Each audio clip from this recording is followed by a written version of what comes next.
جی بسم اللہ الرحمن الرحیم۔ سورہ نازعات کا ہم مطالعہ کر رہے تھے۔ آیت نمبر جو ہے وہ 18 سے ہم نے آغاز کرنا ہے۔ فَقُلْ هَلْ لَكَ إِلَىٰ أَن تَزَكَّىٰ، پیچھے حضرت موسیٰ علیہ السلام کی بات ہو رہی ہے نا کہ اللہ تعالیٰ نے حضرت موسیٰ کو کہا کہ آپ فرعون کی طرف جائیں، بے شک اس نے سرکشی اختیار کی ہے، سرکش ہو گیا وہ۔ تو اب جب حضرت موسیٰ علیہ السلام فرعون کے پاس گئے ہیں تو اللہ کی طرف سے ہدایت کیا تھی کہ اسے کس طرح سے گفتگو کرنی۔ فقل، پس آپ کہیں، یہ مادہ تو گزر چکا قول کا۔ حل لکا، کیا ہے تیرے لیے، آگے یہاں پہ کچھ معذوف نکال لیتے ہیں بات کو مکمل کرنے کے لیے۔ معذوف کا مطلب یہ ہے کہ ان بٹوین دی لائنز، ٹھیک ہے، یہ چیز یہاں پہ انڈرسٹوڈ ہے۔ تو حل لکا رغبت، کیا تجھے اس میں رغبت ہے یا تجھے اس میں کوئی دلچسپی ہے، ٹھیک ہے۔ تو حل لکا الی ان تزکا، کیا تیرے لیے کوئی رغبت ہے، کوئی دلچسپی ہے اس بات میں کہ ان تزکا، تو صاف ستھرا ہو جائے، پاک صاف ہو جائے، اپنے آپ کو سنوار لے، ٹھیک ہے۔ جیسے کسی بگڑے ہوئے کو آپ کہیں کہ یار کیا تجھے اس میں دلچسپی ہے کہ تو سدھر جائے، ٹھیک ہے، وہی سدھر جانے کے معنی میں۔ یہ تو وہی بگڑا ہوا جو ہے نا دلچسپی رکھ سکتا ہے کہ جسے یہ احساس ہو کہ میں بگڑا ہوا ہوں، ٹھیک ہے، میری عادتیں خراب ہیں، انہیں ٹھیک ہونا چاہیے۔ جسے یہ احساس ہی نہ ہو تو وہ خیر بہرحال کیا کرے گا۔ تو تزکا باب تفاعل سے ہے، زا کاف واو مادہ ہے اس کا، تو ناقص واوی ہو جائے گا۔ اس کا بنیادی معنی نمو یعنی بڑھوتری ہے، گروتھ۔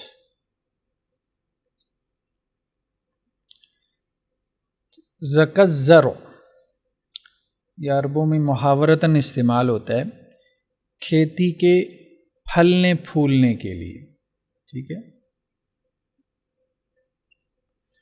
یعنی کھیتی جو ہے وہ بڑھ گئی، وہ بڑی ہو گئی، اس پہ پھل پھول لگ گئے، تو اس کے لیے یہ محاورہ استعمال ہوتا ہے زکزر۔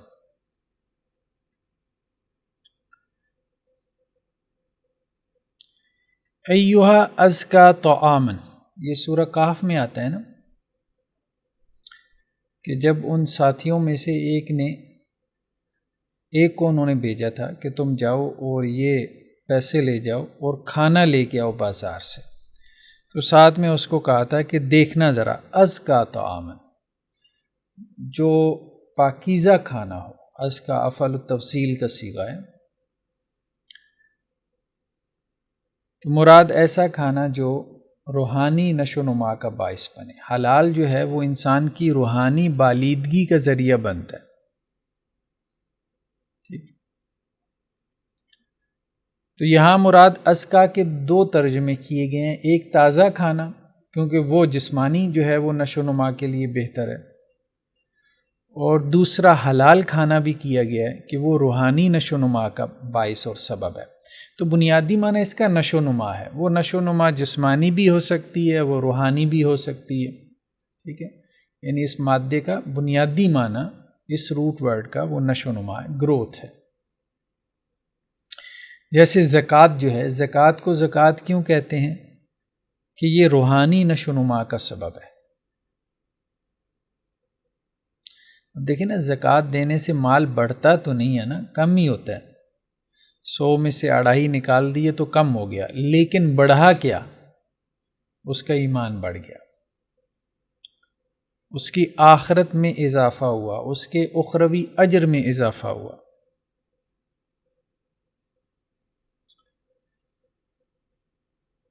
خذ میں نیکسٹ کیا ہے؟ الذی یؤتی مالہ یتزکا، جس نے اپنا مال دیا تاکہ وہ پاک ہو، ٹھیک ہے، یتزکا۔ تو گویا کہ مال تزکیہ نفس کا سبب ہے، تو اس لیے زکوٰۃ کو جو ہے وہ زکوٰۃ کہتے ہیں کہ اس سے آپ کی پرسنالٹی کی ڈیولپمنٹ میں اضافہ ہوتا ہے، گروتھ ہوتی ہے۔ ایک اور جگہ پہ قرآن نے کہا خذ من اموالہم صدقۃ تطہرہم وتزکیہم بہا، آپ ان کے مالوں میں سے صدقہ قبول کریں، وہ صدقہ ان کو پاک کر دے گا اور ان کا تزکیہ کرے گا۔ تو یہ گویا زکوٰۃ کے لفظ کے ساتھ ہم اس کے معنی کو جوڑیں کہ زکوٰۃ کو زکوٰۃ کیوں کہتے ہیں، کہ زکوٰۃ جو ہے وہ روحانی نشو و نما کا ذریعہ ہے۔ اس کی دلیل کیا ہے کہ زکوٰۃ روحانی نشو و نما کا ذریعہ ہے؟ جیسے قرآن نے کہا ایک جگہ کہ جس نے مال دیا تاکہ اس کا تزکیہ ہو، یا قرآن نے یہ کہا کہ اے نبی صلی اللہ علیہ وسلم ان کے مالوں میں سے صدقہ قبول کریں، یعنی زکوٰۃ، تاکہ اس سے ان کا تزکیہ ہو۔ ہاں، عمومی صدقہ بھی آ جاتا ہے، بالکل آ جاتا ہے۔ قد افلح من زکاہا، کامیاب ہو گیا وہ شخص جس نے اپنے نفس کا تزکیہ کر لیا۔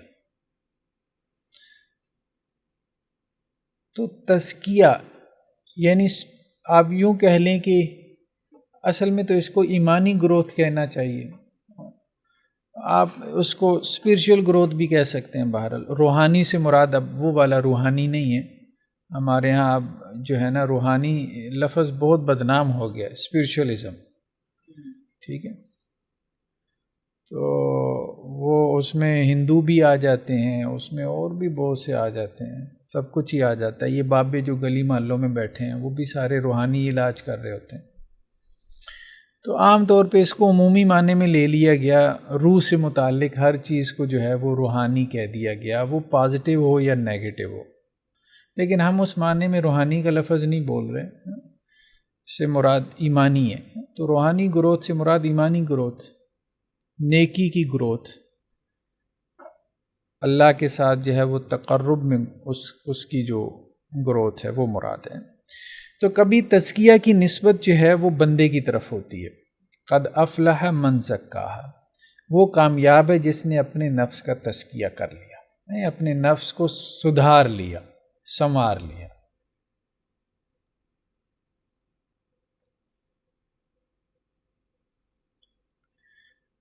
کبھی اس کی نسبت جو ہے وہ اللہ کی طرف ہوتی ہے، بل اللہ یزکی من یشاء، بلکہ یہ اللہ ہی ہے جس کا چاہتا ہے تزکیہ کرتا ہے، جس کو چاہتا ہے اللہ ہی سدھارتا ہے، یعنی بندے کی بس کی بات نہیں۔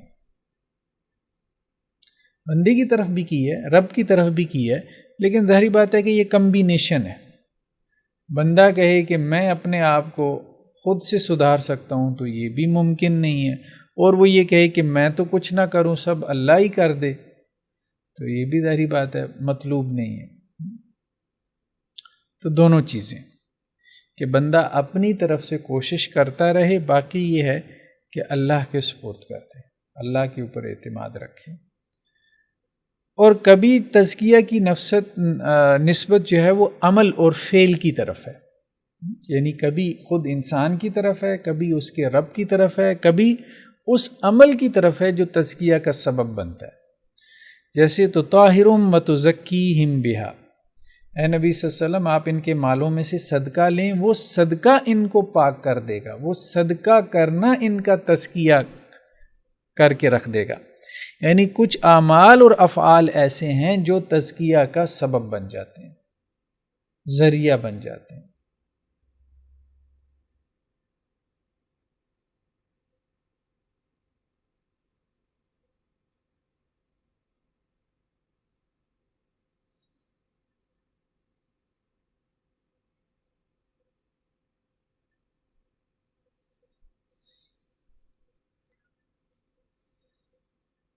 تو جی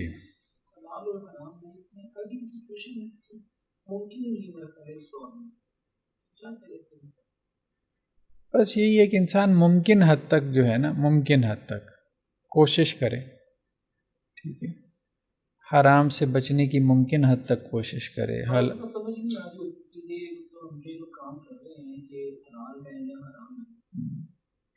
بس اس میں یہ ہے نا کہ کچھ چیزیں جیسے ہم کہتے ہیں کہ گرے ایریا ہے، جیسے حدیث میں کہا گیا کہ یہ مشتبہات میں سے ہے، مشتبہ کہتے ہیں کہ جس میں ڈاؤٹ آ گیا، تو اگر کسی نے اس کو چھوڑ دیا تو یہ اس کا تقویٰ ہے، یعنی مشتبہ سے بھی بچ گیا، ٹھیک ہے، تو یہ اس کا تقویٰ ہے۔ لیکن یہ ہے کہ مشتبہ کے اوپر آپ حرام کا اطلاق نہیں کریں گے، حدیث نے نہیں کیا۔ گرے ایریا جو ہے وہ گرے ایریا ہے، وہ وائٹ یا بلیک نہیں ہے، نہ وہ حلال ہے نہ وہ حرام ہے، بس گرے ایریا، نہ وہ سفید ہے نہ وہ کالا ہے۔ اس لیے حدیث میں ہے کہ حلال بین ہے، واضح ہے، حرام بھی بین ہے، کچھ ان دونوں کے درمیان جو ہے وہ چیزیں ہیں جو مشتبہات میں سے ہیں۔ ہاں، جو مشتبہات میں سے بچا لے گا اس کا دین تو بالکل ہی بچ گیا نا، وہ تو سمجھے اس نے اپنے آپ کو بچا لیا۔ جو مشتبہات میں پڑ گیا تو ایک امکان ہے کہ وہ حرام میں پڑ جائے، واضح حرام میں، چلے مشتبہ کی حد تک تو اس کو ہو سکتا ہے کہ اللہ تعالیٰ ریلیف دے دیں، چلو معاملہ واضح نہیں تھا، ٹھیک ہے۔ لیکن ایک بات جو حدیث میں آئی ہے وہ یہ آئی ہے کہ مشتبہ میں جانے سے، گرے ایریا میں جانے سے ایک امکان تو ہے، یعنی وائٹ اور بلیک کے درمیان ایک گرے ایریا ہے نا، جب تک آپ وائٹ میں ہیں تو چلیں آپ زیادہ سے زیادہ گرے ایریا میں چلے جائیں گے، جب آپ چلی گرے ایریا میں گئے، کھیلی گرے ایریا میں رہے ہیں تو بہت امکان ہے کہ آپ واضح حرام میں بھی پڑ جائیں۔ یہ بات حدیث میں آئی ہے، اور اس کو اس طرح سے سمجھایا گیا ہے کہ جیسے کسی بادشاہ کی چراگاہ، یہ الفاظ ہیں حدیث کے، کہ اس کے ارد گرد اگر تم بکریاں چراؤ گے، چراگاہ کے بالکل اس نے باؤنڈری لگائی ہوئی ہے بادشاہ نے، تو اگر اس کی باؤنڈری کے قریب جا کے بکریاں چراؤ گے تو امکان ہے کہ کوئی بکری تمہاری اندر چلی جائے، تو بہتر ہے اس سے تھوڑے فاصلے پہ بکریاں چراؤ۔ تو یہی معاملہ ہے مشتبہ امور کا، کہ مشتبہ امور جو ہے وہ کم از کم حرام کی باؤنڈری پر ہوتے ہیں، تو اگر اس سے کسی نے اپنے آپ کو بچا لیا تو وہ بہرحال اس نے اپنے دین کو بالکل بچا لیا۔ جو اس کے قریب جاتا رہا تو اس میں امکان ہے کہ وہ واضح حرام میں گر جائے، یہ بات ہے۔ اس کو کہا جا سکتا ہے کہ جس چیز کو دل نہیں ماننا اس کو چھوڑ دے، یعنی وہ مشتبہ ہو جائے۔ ضروری نہیں ہے، دونوں چیزیں ہیں، اگر تو کوئی عالم میسر ہے تو کسی عالم سے پوچھ لے، ٹھیک ہے، اگر کوئی عالم میسر نہیں ہے تو پھر یہ بات ہے کہ اپنے دل سے فتویٰ لے لے مشتبہ امور کے بارے میں۔ تو تزکیہ جو ہے یہ دو قسم پر ہے، ایک محمود یعنی پسندیدہ، اور یہ عمل کا تزکیہ ہے۔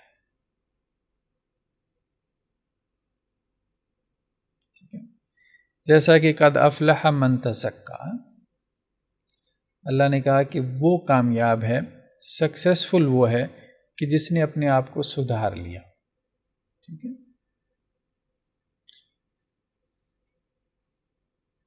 اپنے آپ کو سیدھا کر لیا۔ دوسرا تزکیہ وہ مذموم ہے، یعنی اس کی مذمت آئی ہے، اور وہ قول کا تزکیہ ہے، یعنی جسے کہتے ہیں نا زبانی کلامی اپنے آپ کو تزکیہ دینا، سرٹیفکیٹ دینا، ٹھیک ہے، فلا تزکوا انفسکم، جیسے قرآن نے کہا نا کہ اپنا تزکیہ جو ہے یعنی اپنے آپ کو پاک صاف مت قرار دو، اپنے آپ کے بارے میں ایسے دعوے مت کرو کہ تم بڑے نیک ہو، ٹھیک ہے۔ تو قول کا تزکیہ جو ہے نا وہ درست نہیں ہے، اس کی ممانعت ہے۔ قولاً جو تزکیہ ہے، وربلی جو آپ اپنے آپ کو سرٹیفکیٹ دیتے ہیں،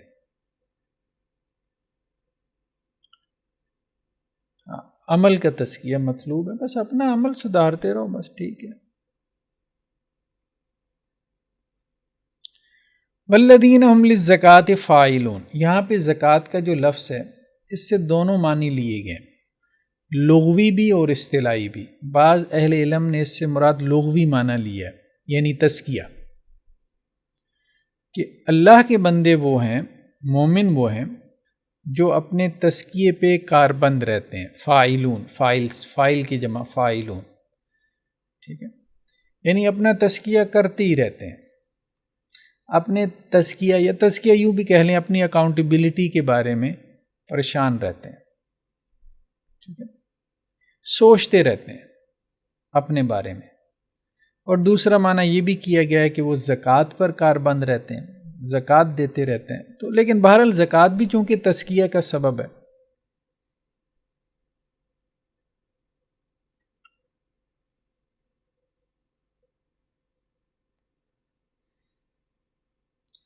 تو تزکیے کے بارے میں ایک بڑی اچھی مثال مولانا اصلاحی علیہ الرحمہ نے دی ہے کہ جیسے کسی مالی کو ہم دیکھتے ہیں، ٹھیک ہے، کہ وہ کسی باغ میں پودے لگاتا ہے چھوٹے چھوٹے. اب وہ ان کو ایک تو پانی دیتا ہے، دوسرا جیسے جیسے پودا بڑا ہوتا چلا جاتا ہے تو اس کے ارد گرد جھاڑ جھنکار کچھ ایسی چیزیں جو اس پودے کے لیے نقصان دہ ہوتی ہیں، جیسے فصل کے لیے کیڑا ہوتا ہے، ٹھیک ہے، یا زمین کے اندر کچھ چیزیں ایسی ہوتی ہیں جو اس فصل کی گروتھ کے لیے نقصان دہ ہوتی ہیں، تو وہ ان کو ختم کرتا ہے. تو دونوں کام ہیں، دونوں کام ہیں. ایک یہ ہے کہ اپنے نفس کے تزکیے سے مراد یہ ہے کہ ایسی چیزیں کہ جس سے انسان کے اخلاق میں بہتری آئے، اللہ کے ساتھ تعلق میں بہتری آئے، یہ بھی مراد ہے، جیسے نیکی اور خیر کے کام. اور دوسرا وہ جو انسان کی روحانی گروتھ میں، ایمانی گروتھ میں جو رکاوٹ چیزیں بنتی ہوں، جیسے رذائل نفس، ٹھیک ہے، جیسے شر، برائی، گناہ، تو اس کو دور کرتے رہنا. تو تزکیہ کے دونوں پہلو ہیں، نیکی پر کاربند رہنا، گناہ سے بچنے کی کوشش کرنا. اور گناہ سے بچنا زیادہ ضروری ہے تزکیہ کے لیے. مطلب آپ فصل کو پانی بھی دے دیں، آپ اس کو جو ہے وہ سورج کی روشنی بھی جو اس کو میسر آ جائے، ٹھیک ہے، اس کو آپ نے کھاد بھی دے دی، لیکن آپ نے کیڑے سے بچانے کے لیے سپرے نہیں کیا، تو ظاہری بات ہے تیار فصل تباہ ہو جائے گی. تو یہی ہے کہ گناہ انسان کی نیکیوں کو کھا جاتا ہے. احمد جاوید صاحب ایک جملہ کہا کرتے تھے، وہ بہت قابل غور ہے. 10 نیکیاں کرنے سے بہتر ہے آپ ایک گناہ سے بچ جاؤ. یعنی بعض اوقات 1000 نیکی آپ کو وہ فائدہ نہیں دیتی تزکیہ نفس میں جتنا کہ ایک گناہ سے بچنا آپ کو فائدہ دے دیتا. یعنی آپ یوں کہہ لیں کہ تزکیہ نفس میں آپ اللہ کے تقرب کی منزلیں گناہ چھوڑ کے جس تیزی سے طے کرتے ہیں وہ نیکیاں اختیار کر کے نہیں کرتے. یعنی نیکیاں ان پہ عمل کرتے ہوئے اللہ کے قرب کی منزلیں جو ہے وہ طے کرنا، یہ بہت سست رفتاری کا عمل ہے. اور گناہ چھوڑ کے اللہ کی قرب کی منزلیں طے کرنا، یہ تو پھر بلٹ ٹرین والا معاملہ ہے. خیر بہرحال ابن فارس نے کہا ہے کہ اس کے 2 معنی ہیں، نموف اور طہارت. امام راغب نے تو صرف نموف کہا، ابن فارس کے نزدیک 2 معنی ہیں، طہارت بھی ہے. ٹھیک ہے، وہی جو ہم نے کہا تھا نا کہ جیسے مالی جو ہے وہ پودے کے ارد گرد جو جھاڑ جھنکار ہوتا ہے اس کو صاف کرتا ہے، تو اس کو بھی تزکیہ کا عمل کہتے ہیں، تاکہ پودے کی گروتھ میں رکاوٹ نہ ہو. تو زکوٰۃ الناقہ بولدہا، اونٹنی نے اپنے بچے کو اپنے دونوں پاؤں کے درمیان پھینکا. یہ وہی مادہ ہے زکوٰۃ الناقہ. ہم نے کہا تھا نا اونٹنی کے گرد ان کی وکیبلری بڑی گھومتی ہے. تو اونٹنی نے اپنے بچے کو کیا کیا، اٹھا کے اپنی پچھلی دونوں ٹانگوں کے درمیان پھینکا. اس کے لیے یہ لفظ بولا جاتا ہے. اب اس کا نمو اور طہارت سے کیا تعلق ہے، تو دونوں سے کچھ نہیں ہے. اس لیے ابن فارس نے کہا کہ یہ بیسیکلی شاذ ہے، شاذ ہے، یہ محاورہ شاذ ہے، یعنی دونوں اصول سے نکلا ہوا ہے.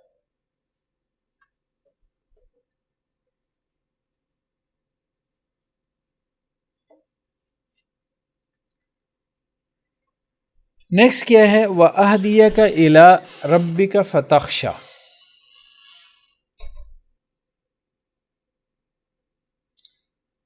اور میں رہنمائی کروں تیری، یعنی حضرت موسیٰ نے کہا فرعون سے، مطلب تمہیں رغبت ہے کہ تو اپنے آپ کو سدھار لے اور میں تیرے اصل رب، حقیقی رب کی طرف رہنمائی کروں، فتخشا، اور تیرے اندر خوف خدا پیدا ہو ہے، خشیت سے ہے نا تخشا، وَأَهْدِيَكَ، اور میں رہنمائی کروں تیری، ہا دال یا مادہ ہے،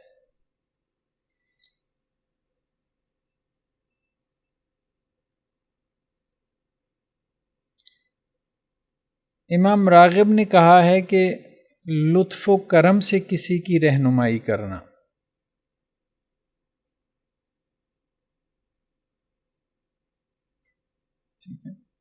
اس کے لیے یہ لفظ آتا ہے۔ ہدایت کا مطلب ہوتا ہے نا کسی کو گائیڈ کرنا، لیکن امام راغب کہتے ہیں کہ شفقت کے ساتھ کسی کو گائیڈ کرنا، مطلب ہمدردی کے ساتھ، جیسے کسی کے ساتھ کوئی ہمدردی کا تعلق ہو نا تو آپ اس کو گائیڈ کرتے ہیں، جیسے والدین کا اولاد کے ساتھ۔ لیکن ہر جگہ جو ہے نا یہ ہمدردی کا معنی نہیں ہے، اب یہ محض جو ہے وہ رہنمائی کے معنی میں بھی آ جاتا ہے، گائیڈ کرنے کے لیے بھی آ جاتا ہے، ضروری نہیں کہ اس میں ہمدردی بھی ہو۔ بعض اوقات ہو سکتا ہے کہ آپ سختی سے کسی کو گائیڈ کر رہے ہوں، تھپڑ مار کے کہیں کہ ادھر چل، ٹھیک، تو یہ بھی ہدایت کے معنی میں آ جاتا ہے، قرآن میں اس معنی میں بھی استعمال ہوا۔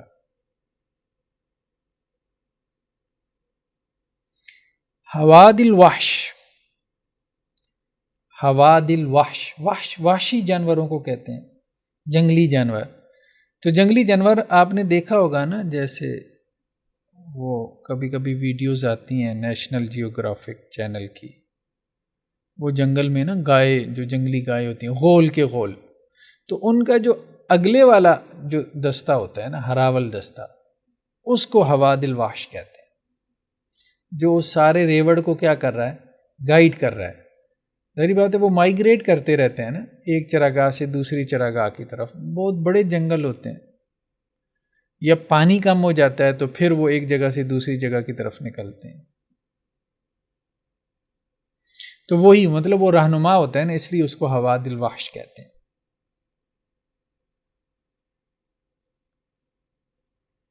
اچھا، وہی بات جو ہم کہہ رہے تھے کہ لطف و کرم کہیں کہیں نہیں ہوتا ہے، جیسے اللہ نے جو ہے وہ کفار کے بارے میں بھی یہ لفظ استعمال کیا، فَاهْدُوهُمْ إِلَىٰ صِرَاطِ الْجَحِيمِ۔ اللہ تعالیٰ قیامت والے دن کہیں گے نا فرشتوں سے کہ ان مجرموں کو کیا کرو، رستہ دکھا دو، کس کا رستہ، جہنم کا، ذرا ان کو جہنم کے رستے پہ تو ڈالنا، اور ظاہری بات ہے وہ شفقت سے تھوڑا ڈالیں گے۔ وَيَهْدِيهِ إِلَىٰ عَذَابِ السَّعِيرِ، اور وہ اس کی رہنمائی کر رہا ہے بھڑکتے ہوئے آگ کی طرف، ٹھیک ہے، وہ اسے ہدایت دے رہا ہے جہنم کی طرف۔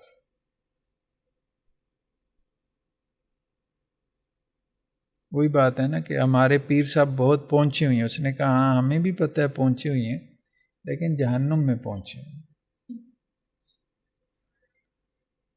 تو وہ یہی ہے کہ صاحب ہدایت جو ہے نا، ضروری نہیں کہ جنت کے راستے پہ ہو، بعض اوقات جو ہے وہ اس کی ہدایت جہنم کے راستے کی طرف بھی ہو جاتی ہے، کر دی جاتی ہے۔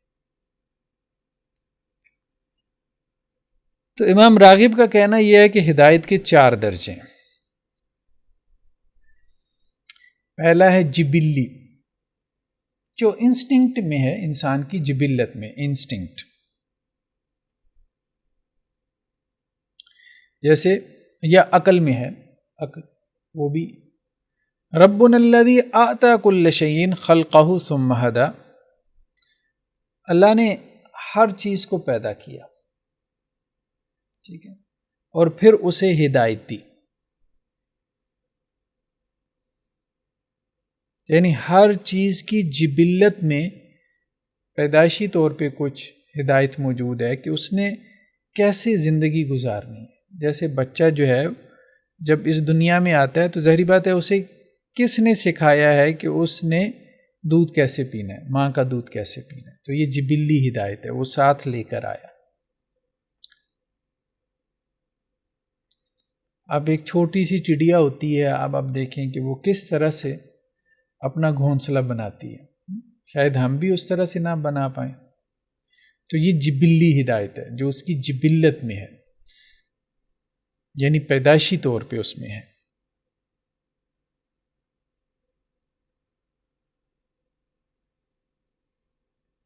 تو یہ جانوروں کے اندر ہے، چرند پرند میں ہے، حیوانات میں ہے۔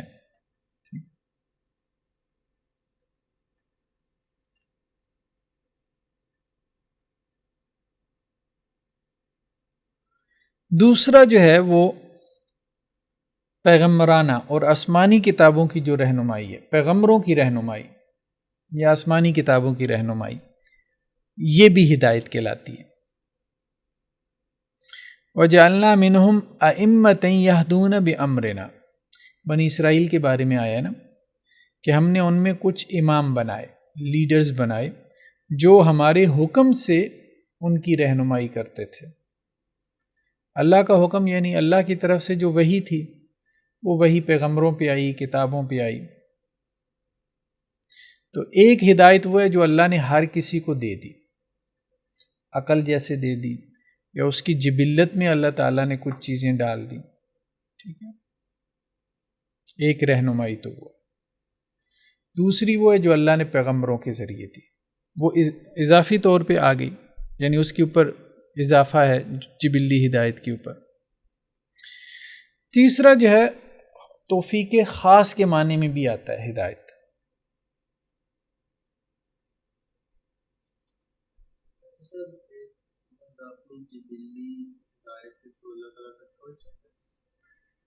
نہیں، جبلی ہدایت سے اگر مراد آپ عقلی لیتے ہیں نا تو پھر ٹھیک ہے، پھر پہنچ سکتا ہے، ٹھیک ہے، ایک خالق تک، ایک کریٹر تک کم از کم۔ لیکن یہ ہے کہ اس خالق نے کیا احکامات دیے ہیں یہ ہم عقل سے نہیں جان سکتے، یہ شریعت سے ہی جان سکتے ہیں۔ لیکن یہ ہے کہ کوئی میرا پیدا کرنے والا ہے، کم از کم اس تک انسان اپنی عقل کے ذریعے پہنچ سکتا ہے، کریٹر تک، رب تک، خالق تک۔ شریعت عقل سے نہیں معلوم کر سکتا، ظاہری بات ہے، اس لیے اللہ نے پیغمبر اور کتابیں بھیجی۔ تیسرا کیا ہے توفیق خاص کے معنی میں۔ اب جیسے دیکھیں نا کچھ آیات پریشان کرتی ہیں نا، اب جیسے فَهَدَ اللَّهُ الَّذِينَ آمَنُوا، اللہ نے ہدایت دی ان لوگوں کو جو ایمان لا چکے تھے، تو وہ تو پہلی ہدایت پہ تھے۔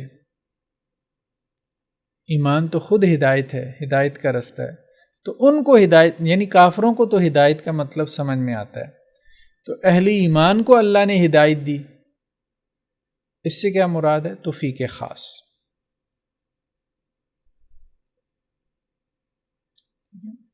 واللہ یہدی من یشاء الی صراط مستقیم، اللہ تعالیٰ جس کو چاہتا ہے سیدھے رستے کی ہدایت دیتا ہے۔ اب وہ کہے کہ اللہ نے چاہا ہی نہیں مجھے سیدھے رستے کی ہدایت دے، نہیں، اللہ نے اسے سیدھا رستہ دکھایا ہے، ٹھیک ہے۔ توفیق خاص سے مراد یہ ہے اس پہ چلانا، دکھا تو اللہ نے دیا ہے اور کہا کہ تمہیں چلنے کی قوت بھی دے دی، یعنی جبلی طور پہ ہدایت بھی موجود ہے، پیغمبرانہ ہدایت بھی موجود ہے، رستہ دکھا دیا پیغمبر نے، اور جبلت میں یہ بھی ہے کہ اس رستے پہ چل سکتے ہو۔ اب اللہ نے تمہیں دھکا نہیں دیا، ٹھیک ہے، تو اب ظاہری بات ہے وہ تو پھر اللہ کی مرضی ہے کہ تمہیں دھکا دے کے چلائے یا نہ چلائے۔ تو یہ توفیق خاص ہے کہ واللہ یہدی من یشاء، کچھ لوگوں کو تو اللہ تعالیٰ جیسے ان کے اندر کوئی خوبی ہوتی ہوگی، دھکا دے کے جو ہے وہ اللہ تعالیٰ چلا لیتا ہے، یہ اس معنی میں ہدایت۔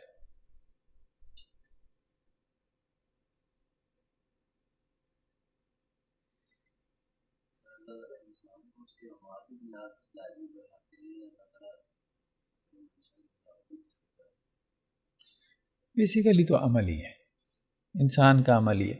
وہ عمل بعض اوقات اعضاء و جوارح کا بھی ہو سکتا ہے اور بعض اوقات قلب کا بھی ہو سکتا ہے۔ عمل سے مراد ضروری نہیں ہے وہ اعضاء و جوارح کا، یعنی کوئی آدمی دل کا اچھا ہو، بعض اوقات ایک آدمی دل کا اچھا ہوتا ہے، ٹھیک ہے، آخر عمر میں آپ دیکھتے ہیں کہ اس کا عمل بھی بہتر ہو جاتا ہے، یہ ہدایت خاص ہے۔ کوئی اس کے اندر خوبی تھی جس کی وجہ سے اللہ نے اسے دھکا دیا اور آخر وقت میں سجدے کی حالت میں وہ اللہ کو پیارا ہو گیا، ساری زندگی نماز نہیں پڑھی، آخر عمر میں نمازی بن گیا۔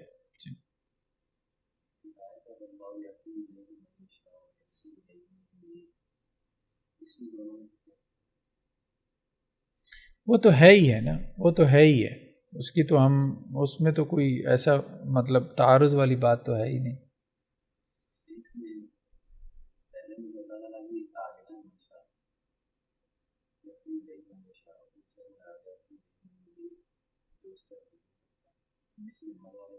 نہیں یہ تو دیکھیں نا، وہی ہم بات کر رہے ہیں توفیق خاص کے معنی میں ہے نا، توفیق خاص کے معنی خاص تو وہی بات ہم کہہ رہے ہیں نا کہ جیسے آپ اس کو اس مثال سے سمجھیں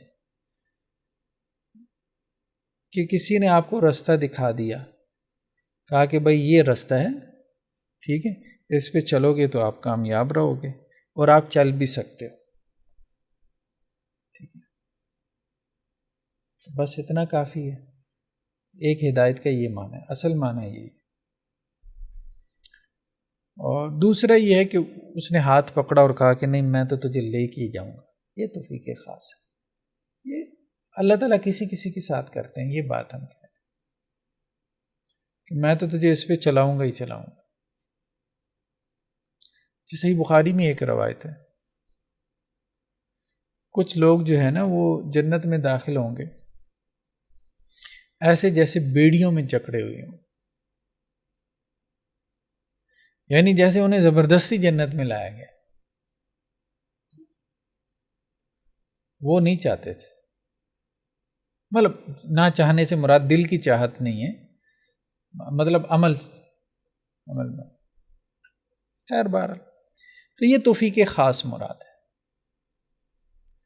جیسے بعض روایتوں میں یہ بھی آتا ہے نا کہ بعض اوقات ایک بندہ مومن کا اللہ کے ہاں درجہ بڑا ہوتا ہے، یعنی اللہ تعالیٰ اس کی اوورآل حالت دیکھ کے اس کا ایک درجہ متعین کرتے ہیں، لیکن اس کا عمل کم ہوتا ہے۔ اب اللہ تعالیٰ کہتا ہے میں نے اسے یہ درجہ دینا ہے، اس کا عمل کم ہے، اللہ تعالیٰ اس پہ آزمائش بھیج دیتے ہیں۔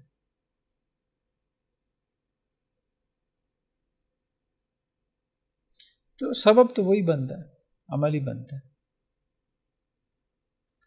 وہ عمل دل کا ہو یا اعضاء و جوارح کا ہو۔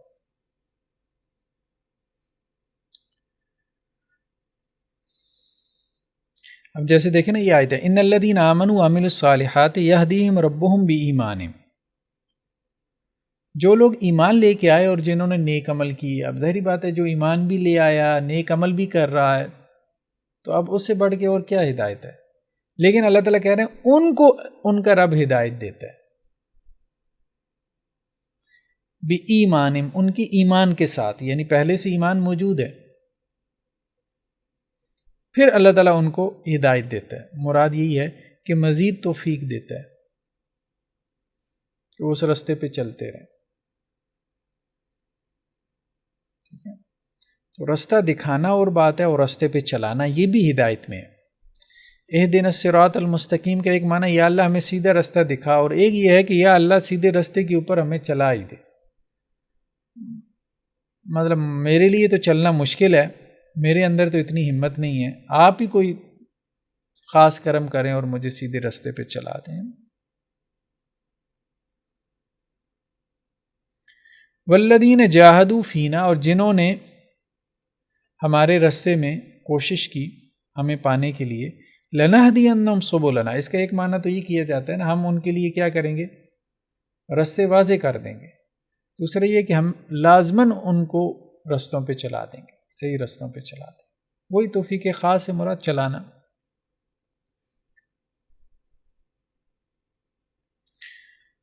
چوتھا معنی کیا ہے، منزل تک پہنچا دینا، ٹھیک ہے، یعنی ایک ہے رستہ دکھا دینا، دوسرا رستے پہ چلانا، آپ نے پکڑ کے کسی کو رستے پہ چلایا، اور پھر اس کے بعد ایک اور درجہ یہ ہے کہ اس کو پکڑ کے آپ نے اس کی منزل پہ پہنچا بھی دیا. ہاں بھائی یہاں تو جانا چاہتا تھا نا. ایک تو یہ ہے نا کہ رستے میں چلاتے چلاتے چھوڑ دیے، چلو یار اب آگے خود چلے جاؤ، اس کے بعد بھی تو امید ہے نا کہ وہ بھٹک جائے. تو چوتھا معنی اخیر درجے میں، اور منزل ہماری کیا ہے؟ جنت ہے. الحمدللہ الذی ہدانا لہذا، یہ اہل جنت کے کلمات ہیں. جب وہ جنت میں داخل ہوں گے تو کہیں گے تمام تعریفیں اللہ کے لیے جس نے ہمیں یہاں تک ہدایت دی، یعنی اس جنت تک، یہاں تک ہمیں لے آیا. تو یہاں ہدایت سے مراد یہ ہے کہ اللہ تعالیٰ انہیں منزل مقصود پہ لے آیا.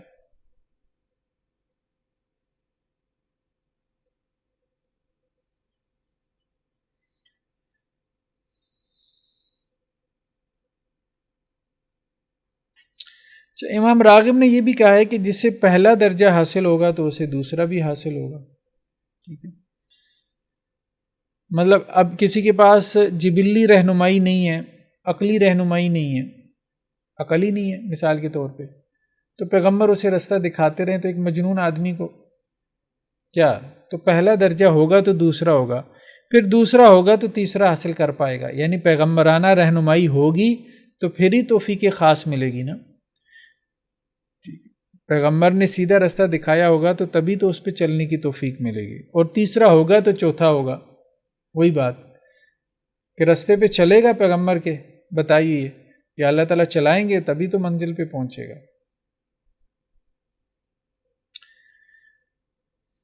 وَإِنَّكَ لَتَهْدِي إِلَىٰ صِرَاطٍ مُسْتَقِيمٍ، اور بے شک آپ لازماً رہنمائی کرتے ہیں سیدھے رستے کی طرف. ٹھیک ہے، اس سے مراد کیا ہے؟ پہلی قسم.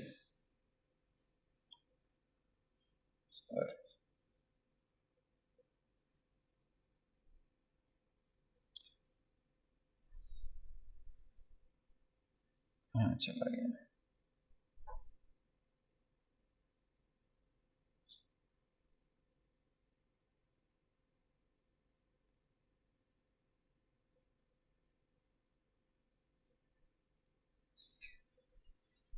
اچھا جی چلیں، یہ اس میں اصل میں غلطی آ رہی تھی.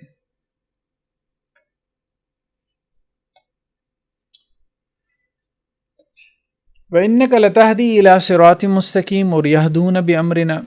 ٹھیک ہے، وہ جو سورہ سجدہ میں کہا بنی اسرائیل میں سے کچھ امام تھے جو ہمارے حکم سے کیا کرتے تھے؟ رہنمائی کرتے تھے. وَلِكُلِّ قَوْمٍ ہاد، اور ہر قوم کے لیے ایک ہاد ہے، ایک رہنما ہے. اس سے مراد پہلی قسم میں عقلی رہنمائی بھی آ جاتی ہے. تو اللہ تعالیٰ نے پیغمبر بھی بھیجے ہیں، اور اللہ تعالیٰ نے جو ہے وہ دانشمند لوگ، حکیم یا حکماء جنہیں کہتے ہیں، جیسے حکیم لقمان تھے، وہ بھی اللہ نے بھیجے ہر قوم میں. وَلِكُلِّ قَوْمٍ ہاد، ہر قوم کے لیے ہادی بھی گزرا ہے، رہنما بھی گزرے. جیسے اب نبوت ختم ہو گئی تو اب ظاہری بات ہے رہنمائی ہیں، لیڈرز ہی ہیں جو سیدھے راستے کی طرف رہنمائی کرنے والے ہیں، اور عقلی بنیادوں پہ جو انسان کو سمجھ میں آتی ہیں، حکمت کی بنیاد پہ، دانش کی بنیاد پہ.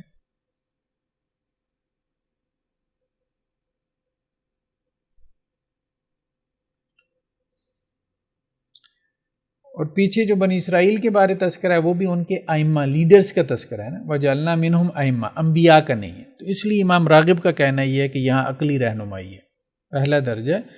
بہرحال ان کی ایک سجیشن ہوتی ہے، ایک معنی اور مفہوم ہوتا ہے، اس سے اختلاف بھی کیا جا سکتا ہے، لیکن وہ کانٹیکس کی وجہ سے ایک مفہوم بیان کرتے ہیں. اسی طرح سے آیت کریمہ اِنَّكَ لَا تَهْدِي مَنْ أَحْبَبْتَ وَلَكِنَّ اللَّهَ يَهْدِي مَن يَشَاءُ وَهُوَ أَعْلَمُ بِالْمُهْتَدِينَ میں بقیہ تینوں ہدایتیں مراد ہیں، یعنی دوسرا، تیسرا اور چوتھا درجہ. ٹھیک ہے، اِنَّكَ لَا تَهْدِي مَنْ أَحْبَبْتَ وَلَكِنَّ اللَّهَ يَهْدِي مَن يَشَاءُ. یعنی یہاں ہدایت سے مراد یہی ہے نا، رستہ دکھانا نہیں بلکہ رستے کے اوپر چلانا.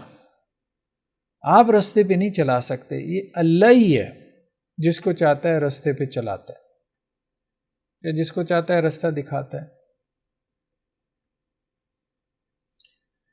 اور اللہ ہی ہے جو جانتا ہے بالمہتدین۔ یہاں محتدین سے مراد یعنی ہدایت پانے والے، اس کو امام راغب نے تیسرے معنی میں لے لیا، یعنی جنتی لوگ جو اپنی ہدایت کے سبب جنت میں داخل ہو جائیں گے، منزل مقصود پر پہنچ جائیں گے۔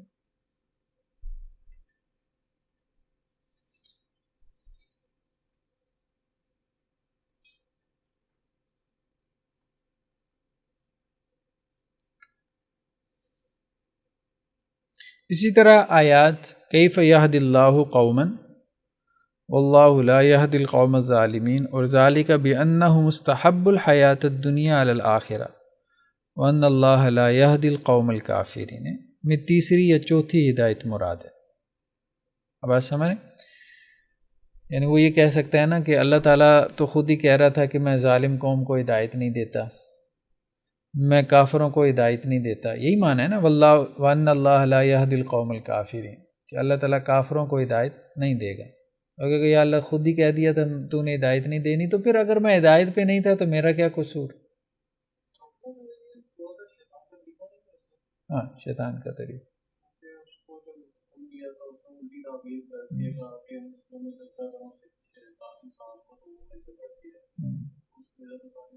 ایسے ہی تو لیکن یہاں پہ امام راغب اس کا یہ جواب دے رہے ہیں اس اشکال کا اس طرح سے کہ یہاں پہ مراد دوسری ہدایت نہیں ہے، دوسری ہدایت تو اللہ نے سب کو دی ہے، یعنی رستہ دکھانے والی۔ یہاں مراد کون سی ہدایت ہے؟ تیسری، کہ اللہ تعالیٰ رستے پہ چلائے گا نہیں بھائی، تمہیں پکڑ کے رستے پہ نہیں چلائے گا، وہ تم نے خود چلنا ہے۔ یہ ایسی ہے جیسے والدین اولاد کو کہتے ہیں بھائی ہمارا کام تمہیں بتانا ہے، باقی کرنا تم نے خود ہے، ہم نے تمہارے کام نہیں کرنے، اپنی لائف خود گزارو، اپنی لائف خود جیو۔ تو یہ اسی معنی میں، مطلب آپ سے بھی کوئی رستہ پوچھے گا نا تو آپ اس کو رستہ ہی بتائیں گے نا۔ اب وہ آپ سے ایکسپیکٹ کرنا شروع کر دیں نہیں یار مجھے نا اس جگہ تم چھوڑ کے آؤ، بس چھوڑ کے آؤ، تو آپ یار کیا مطلب نانسنس بات کر رہے ہو، میں تمہیں بتا دیا بس ٹھیک ہے، اتنا ہی کافی ہے اخلاقی اعتبار سے۔ تو یہی اللہ تعالیٰ کہہ رہے ہیں کہ یہاں پہ مراد یہ ہے، امام راغب کہہ رہے ہیں کہ اللہ تعالیٰ جو ظالموں کو ہدایت نہیں دیتا یا کافر قوم کو اللہ تعالیٰ ہدایت نہیں دے گا، تو اس سے مراد یہ کہ اللہ تعالیٰ کان سے پکڑ کے رستے پہ نہیں چلائے گا، باقی رستہ اللہ نے دکھا دیا، بس ٹھیک ہے خود چلو، یہی تمہارا امتحان ہے۔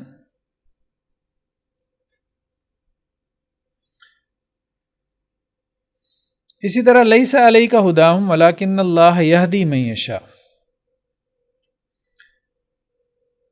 تو ان آیات میں کسی میں پہلی ہدایت مراد ہے، کسی میں تیسری ہے، کسی میں چوتھی ہدایت مراد ہے۔ تو امام راغب کہہ رہے ہیں کہ بعض آیات میں اشکال پیدا ہو سکتا ہے، تو اگر آپ ہدایت کے 4 درجے اپنے سامنے رکھیں تو کسی نہ کسی درجے کا معنی اگر وہاں مراد لے لیں گے تو آپ کا اشکال رفع ہو جائے، آبجیکشن جاتا رہے، یہ کہہ رہے ہیں۔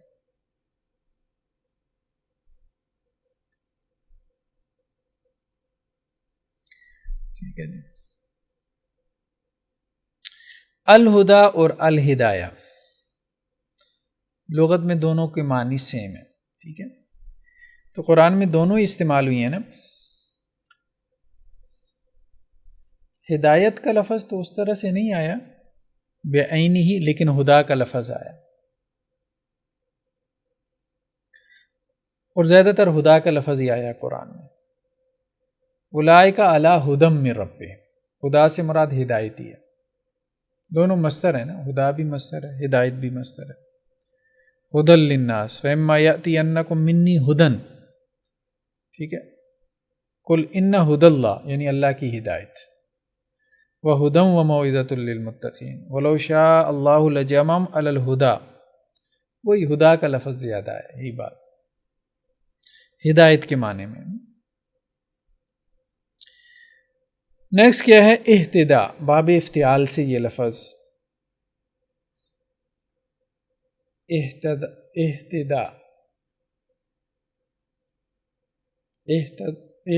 یہتدی، اس سے مراد وہ ہدایت ہے جو اختیاری ہو،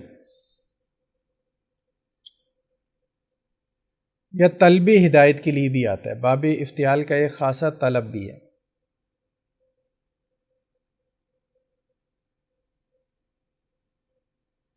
وَهُوَ الَّذِي جَعَلَ لَكُمُ النُّجُومَ لِتَهْتَدُوا بِهَا، اللہ نے تمہارے لیے ستارے بنائے تاکہ تم ان ستاروں کے ذریعے کیا کرو؟ رہنمائی حاصل کرو۔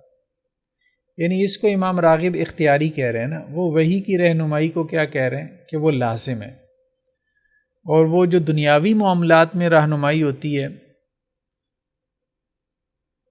تو وہ لزوم کے درجے میں نہیں ہے، اختیاری ہے۔ یعنی انسان اپنے اختیار سے جو ہے وہ اس پہ بھلے عمل کرے بھلے نہ کرے، ٹھیک ہے۔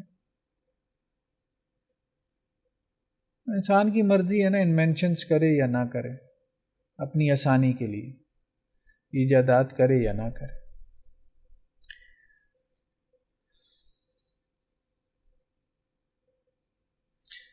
دوسرا کیا ہے؟ طلب ہدایت، ہدایت طلب کرنا۔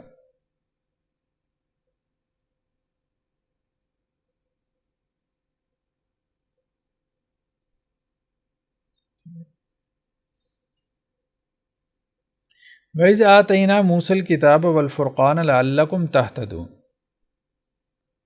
جب ہم نے موسیٰ کو کتاب دی اور فرقان یعنی معجزات دیے تاکہ تم جو ہے وہ ہدایت یافتہ ہو جاؤ۔ لعلکم تہتدون، اختیاری ہدایت بھی مراد ہو سکتی ہے، یا یہ بھی کہ تمہارے اندر ہدایت کی طلب پیدا ہو۔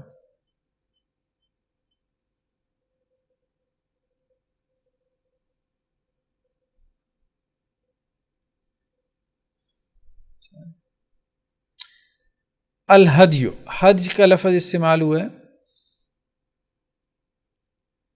قرآن میں، جو بیت اللہ کو ہدیہ کیا جائے۔ فَإِنْ أُحْصِرْتُمْ فَمَا اسْتَيْسَرَ مِنَ الْحَدْيِ، کہ اگر تمہارا احصار کر لیا جائے، تم بیت اللہ کے حج اور عمرہ کے لیے نکلے ہو تو رستے میں تم کو دشمنوں کی طرف سے روک لیا جائے، یا کسی بیماری کی وجہ سے، جیسے وہ کرونا کی وجہ سے لوگ رک گئے، تو پھر جو میسر و ہدی میں سے، وہی بات ہے، حج سے مراد یہاں پہ ہدیہ، بیت اللہ کے لیے جو ہدیہ ہے یعنی قربانی، تو قربانی کے جانور ساتھ لے کے آتے تھے لوگ، وہ بیت اللہ کے لیے ایک طرح سے ہدیہ ہوتا تھا۔ تو جو بھی تم ہدیہ لے کے آئے ہو بیت اللہ کے لیے یعنی قربانی کا جانور، جہاں تم کو روک دیا گیا وہاں بھی اس کو کیا کرو؟ ذبح کرو اور واپس ہو جاؤ، یہ مراد ہے۔ ہدیم بالغ الکعبہ، ٹھیک ہے، یہ بھی کفارے کے باب میں آیا ہے نا، کہ اگر حالت احرام میں تم نے کوئی شکار کر لیا ہے تو وہ حالت احرام میں شکار تو منع ہے، اب پھر تم کیا کرو گے؟ قربانی دو گے، فدیہ دو گے۔ اب وہ جو قربانی کیا ہوگی؟ ہدیم بالغ الکعبہ، یہ ہدیہ ہوگی جو بیت اللہ تک پہنچے گا، تو ہدیہ سے ہے ہدیہ، لیکن یہ بیت اللہ کے لیے جو تحفہ ہے اس کے لیے خاص ہے یہ لفظ، ٹھیک ہے۔ وَلَلْهَدْيَ وَلَلْقَلَائِدَ وَالْهَدْيَ مَعْقُوفًا، یہاں ہدی سے مراد وہ جانور ہیں جو وہ بیت اللہ کے لیے لے کے آتے تھے، تحفتاً لے کے آتے تھے یا ہدیتاً لے کے آتے تھے۔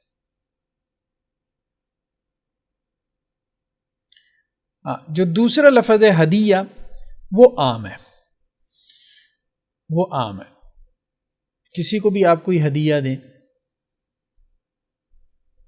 تحفہ دیں، گفٹ دیں۔ وَإِنِّي مُرْسِلَةٌ إِلَيْهِمْ بِهَدِيَّةٍ، یہ کس نے کہا تھا؟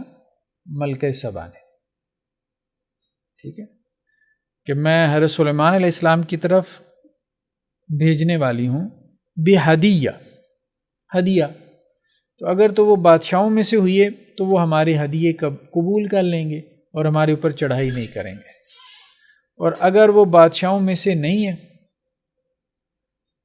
تو پھر جو ہے نا وہ ہمیں ان کی بات ماننی پڑے گی، اور جو وہ کہتے ہیں مطلب شرک کو چھوڑ دیں، ہم سورج کی پرستش کو اور توحید پہ آ جائیں، مسلمان ہو جائیں، پھر ہمیں ماننا پڑے گا۔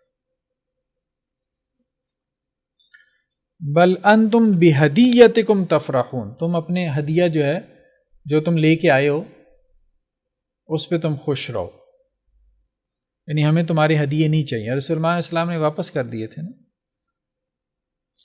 اصل میں قرآن مجید کا اعجاز یا معجزہ ہونا یا میریکل ہونا تبھی کھلتا ہے جب آپ تھوڑا گہرائی میں جا کے مطالعہ کریں گے، دماغ پہ زور ڈالیں گے۔ سادہ سودہ سا ترجمہ پڑھنے سے تو احساس ہی نہیں ہوتا کہ اللہ نے کہا کہ یہ معجزہ ہے، پتہ نہیں کیسے معجزہ ہے۔ ابھی تو ہم اس پہ صرف ایک پہلو سے گفتگو کر رہے ہیں، علم اشتقاق، تو باقی تو پتہ نہیں کتنے پہلو ہیں، 20 پہلو۔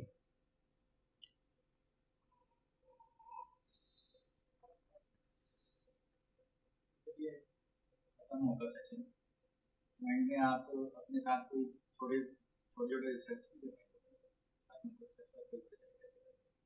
چھوٹے ٹاپک۔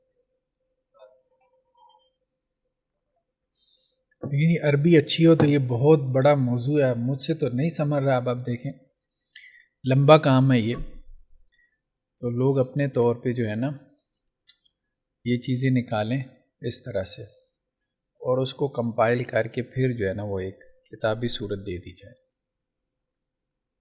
لغات القرآن کے نام سے۔ لیکن یہ عربی اچھی نہ ہو تو مشکل ہے، پھر فائدہ نہیں۔ اردو کی کتابوں سے آپ دیکھ لیں، عربی اچھی ہونی چاہیے۔ عربی کیسے اچھی ہے؟ عربی پڑھنے سے آئے گی، عادت ڈال لیں۔ ہمارے استاد سے، وہ بعد میں سرگودا یونیورسٹی کے پرنسپل بھی رہے، پروفیسر ڈاکٹر محمد اکرم چودھری صاحب، ان سے ہم نے پی ایچ ڈی میں پڑھا تھا اورینٹلزم۔ تو وہ کہتے ہیں کہ جب میں یہاں سے گیا گلاسکو یونیورسٹی میں پی ایچ ڈی کرنے کے لیے تو میری عربی کمزور تھی، اگرچہ بیک گراؤنڈ تھا عربی کا، عربی ماسٹرز بھی کیا ہوا تھا، مدرسے میں بھی پڑھا ہوا تھا، لیکن پھر بھی کمزوری تھی۔ تو میں نے ایک طرح سے اپنے اوپر فرض کر لیا کہ رات کو میں نے سونا نہیں ہے اس وقت تک جب تک میں عربی کے 100 صفحات نہ پڑھ لوں۔ تو شروع میں نے ذرا وہ صفحات پکڑ لیے کہ جن میں کھلا کھلا لکھا ہوا تھا بڑا بڑا لکھا ہوا تھا، لیکن یہ ہے کہ وہ میں نے کیا 1 سال تک۔ اس کے بعد پھر میری زبان کھل گئی۔ بس محنت ہے۔ گرامر پڑھنے سے جو ہے نا ظاہری بات ہے آپ کو عربی نہیں آئے گی، عربی پڑھنے سے عربی آئے گی، عربی کا مطالعہ بڑھانے سے آئے گی، جیسے عربی بولنے سے عربی آتی ہے۔ اب دیکھیں ہمارے ہاں بڑے بڑے شیوخ ہیں، ٹھیک ہے، تو ان کو عربی بولنی نہیں آتی، مطلب مجھے بھی بولنے میں دقت ہے، ایسا نہیں ہے۔ وہ مجھے یاد ہے کہ ایک دفعہ شیخ بن باز کے سیکٹری تھے، وہ انڈیا کے بہت بڑے عالمی دین، تو یہاں پاکستان کے دورے پہ تھے، تو ادھر آئے، ہمارے جو فادر ان لا ہے مولانا عبد الرحمن مدنی صاحب سے ملاقات کے لیے بھی آئے، ان کا ادارہ وغیرہ دیکھنے کے لیے۔ ڈاکٹر لقمان سلفی نام تھا ان کا، شیخ بن باز کے ساتھ رہے، دکتور بھی تھے،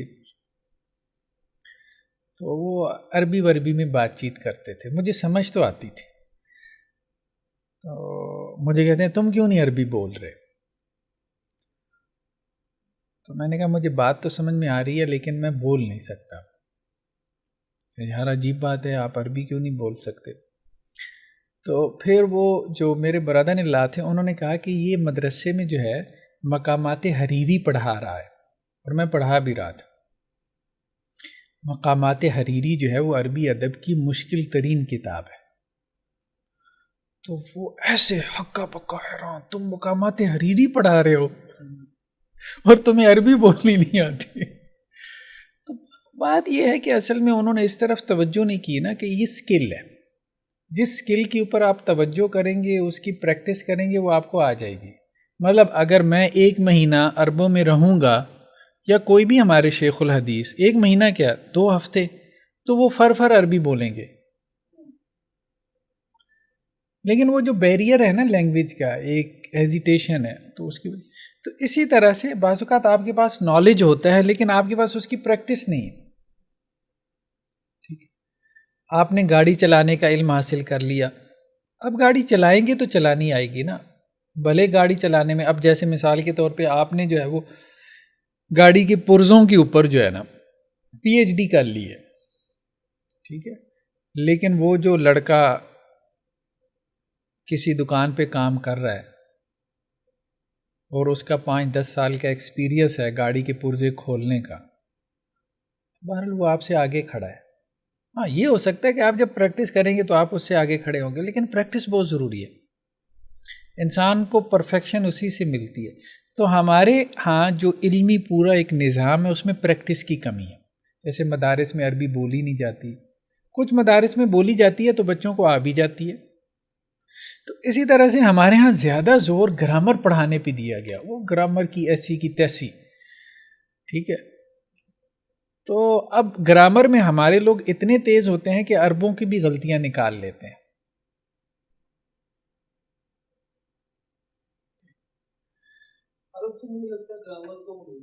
ہاں ملحوظ خاطر ہی نہیں رکھتے، صحیح بات یہی ہے. تو ہمارے جو فادر ان لا، ابھی پچھلے دنوں میں گیا تو وہ مجھے بتا رہے تھے، مولانا عبد الرحمن مدنی صاحب سعودی عرب کے بہت بڑے عالم دین ہیں، مطلب اب تو 100 کے قریب ہوں گے، وہ اتنی لمبی عمر. اور نہیں ایک اور عالم کی بات کر رہا ہوں جن سے ان کی ملاقات ہوئی، محسن العباد ان کا نام ہے. کہتے ہیں انہوں نے ہمیں کتابچہ دیا نا اپنا، نظر اللہ عمران. ایک حدیث ہے جس میں اللہ کے وسلم نے کہا کہ اللہ اس شخص کو تر و تازہ رکھے کہ جس نے میری کوئی حدیث سنی اور آگے پہنچا دی، تو اللہ کے وسلم نے اس کو دعا دی. تو انہوں نے اس حدیث کے اوپر جو ہے وہ ایک کتاب لکھی تھی، تو وہ حدیث کا ٹائٹل یہ تھا، نظر اللہ عمران.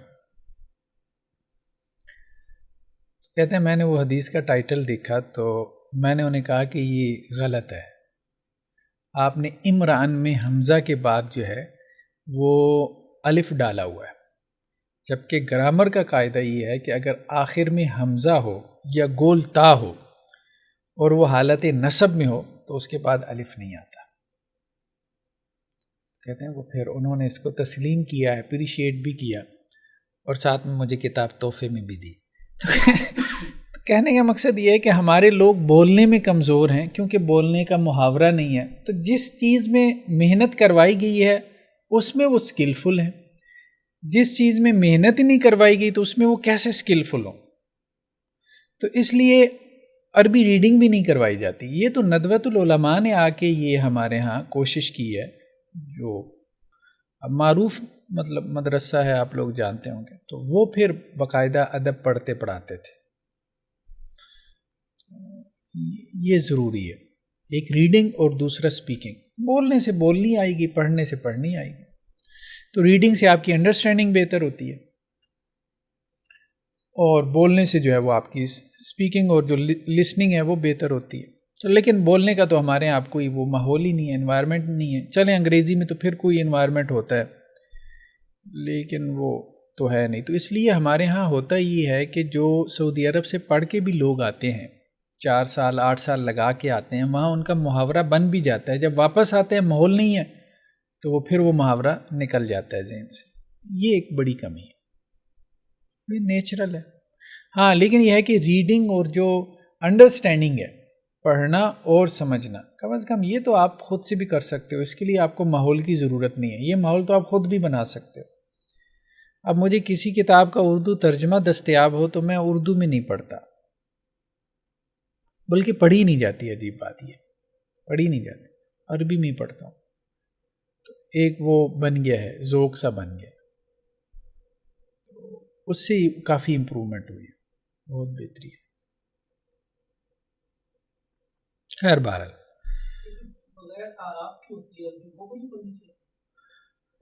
شروع میں بے شک اعراب والی پڑھ لیں، بعد میں بغیر اعراب کے پڑھنا شروع کر دیں. اور اس میں تو ظاہری بات ہے کوئی وہ جھجک نہ یا ہیزیٹیشن نہ ہونا، یار میں غلط پڑھ جاؤں گا. کون سا قرآن ہے جو آپ غلط پڑھ جائیں گے؟ غلط پڑھ بھی جائے وہی ہے نا، جب میں انگریزی بولنا شروع کروں گا تو غلط ہی بولوں گا نا، پھر ہی تو صحیح بولوں گا. ایسے ہی ہے نا. شروع میں آپ نے غلطیاں کرنی ہیں. ٹھیک ہے، آپ نے گاڑی چلانا، اچھا میں اس لیے نہیں چلا رہا کہ کہیں ٹکر نہ مار دوں. بھائی ٹکر ماریں گے تو ڈرائیور اسی کو کہتے ہیں جس نے 2-4 ایکسیڈنٹ کیے ہیں. مطلب تبھی اس کو سمجھ میں آتی ہے نا ڈرائیونگ کیا ہے. جب تک اس نے ایکسیڈنٹ ہی نہیں کیا اسے ڈرائیونگ کی سمجھ نہیں ہے، صحیح معنوں میں نہیں ہے. تو وہ ایکسیڈنٹ کے بعد جو اس کی لرننگ ہونے والی ہے وہ 15 سال گاڑی چلانے کے بعد بھی نہیں ہونے والی. تو غلطی کر کے بہت لرننگ ہوتی ہے. خیر،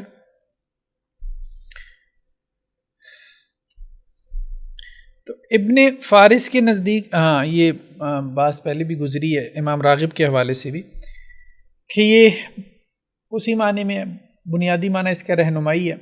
امام راغب نے تو کہا تھا نا کہ لطف و کرم کے ساتھ رہنمائی، ابن فارس نے کہا کہ محض رہنمائی ہے. یہ بات زیادہ بہتر معلوم ہوتی ہے، محض رہنمائی ہے، کیونکہ اس میں جو عربی زبان کے جو محاورات لے کے آتے ہیں نا اس میں بھی محض رہنمائی ہے، لطف و کرم والی رہنمائی نہیں ہے. جیسے ہواد الخیل جو ہے وہ گھوڑوں کی گردنوں کو کہتے ہیں، کیونکہ وہ آگے آگے ہوتی ہے نا، گھوڑے کے پورے جسم کی رہنما ہے. ٹھیک ہے. اور الہادیہ کہتے ہیں لاٹھی کو، جو آپ نے ہاتھ میں پکڑی ہو، کیونکہ وہ لاٹھی بعض اوقات انسان کی رہنمائی کر رہی ہوتی ہے. ہاں، ابن فارس نے کہا کہ اس کا ایک اور معنی آتا ہے لطف، ہمدردی، لطف و کرم، اور اس معنی سے پھر ہدیہ کا لفظ بنا ہے. کیونکہ ہدیہ میں تو رہنمائی آپ لے ہی نہیں نہ سکتے، آپ کسی کو گفٹ کر رہے ہیں، ظاہری بات ہے اس کی رہنمائی تھوڑی کر رہے ہیں. وہاں لطف و کرم مراد ہے. تو ابن فارس نے کہا بنیادی طور پہ اس کے معنی دو ہیں، کچھ اس اصل سے متعلق ہیں، کچھ اس اصل سے متعلق ہیں. امام راغب نے ان دونوں کو جوڑ لیا اور کہا کہ ہدایت میں اصل میں یہ دونوں شامل ہیں، لیکن یہ کہنا مشکل ہے ہدایت میں دونوں شامل ہیں. اور ہدی دلہن کو بھی کہتے ہیں.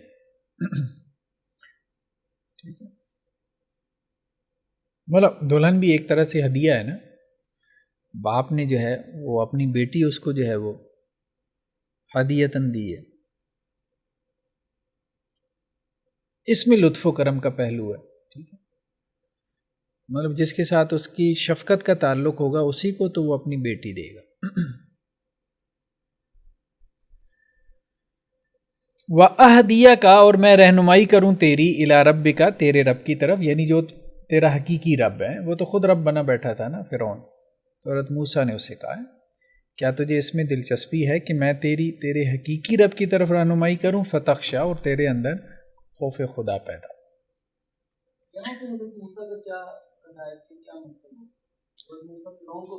ہاں وہی رستہ دکھانا. ٹھیک ہے، یعنی دوسرا معنی جو ہم نے کیا تھا، دوسرا معنی رستہ دکھانا، تیسرا رستے پہ چلانا، اور چوتھا چلا کے منزل تک پہنچا دینا. تو یہاں دکھانے کے معنی میں، کیونکہ نبی کا کام جو ہے نا چلانا نہیں ہے، دکھانا ہے رستہ. چلا تو اللہ ہی سکتا ہے، ظاہری بات ہے. اس لیے کہا گیا انک لا تہدی من احببت، اے نبی صلی اللہ علیہ وسلم آپ نہیں ہدایت دے سکتے. وہاں یہ نہیں ہے کہ آپ رستہ نہیں دکھا سکتے، رستہ دکھانے کے لیے تو آپ آئے ہیں. وہ تو آپ کافروں کو بھی دکھا رہے ہیں. ہاں، اس رستے کے اوپر جو چلانا ہے یہ اللہ کی توفیق محض ہے، وہ اللہ کسی کے اوپر کرم کر دے.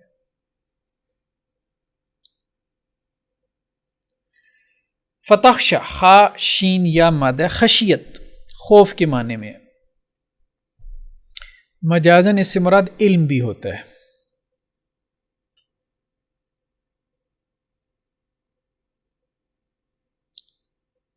ویسے یہ شعر بڑا کمال کے ڈھونڈ کے لائے ہیں. وَلَقَدْ خَشِيتُ بِأَنَّ مَنْ تَبِعَ الْهُدَى، اگر یہاں ڈر مانا کریں نا مثال کے طور پہ، کہ مجھے ڈر ہے جس نے ہدایت کی پیروی کی، سَكَنَ الْجِنَانَ، تو وہ جنتوں میں رہے گا، مان نبی محمد صلی اللہ علیہ وسلم کے ساتھ. اب ڈر کے معنی میں تو نہیں ہو سکتا. مجھے یہ ڈر ہے کہ جو ہدایت کا پیروکار بنا تو وہ محمد صلی اللہ علیہ وسلم کے ساتھ جنتوں میں ہوگا. تو یہاں ڈر نہیں، علم مراد ہے. تو یہ بات جو ہے وہ انہوں نے کی ہے امام راغب نے کہ یہ علم جو مراد ہے نا خشیت سے، یہ مجازن مراد ہے، اصلاً اس کا معنی خوف ہی ہے، مجازن علم کے معنی میں آ جاتا ہے. اس کی وجہ آگے آ رہی ہے، انما یخش اللہ من عبادہ العلماء، وہاں پہ بھی یہی مادہ ہے. تو خشیت کا علم سے تعلق ہے، ٹھیک ہے، کیونکہ خشیت جو ہے وہ علم کا نتیجہ ہے. سبب اور مسبب کا تعلق ہم نے پڑھا تھا مجاز مرسل میں.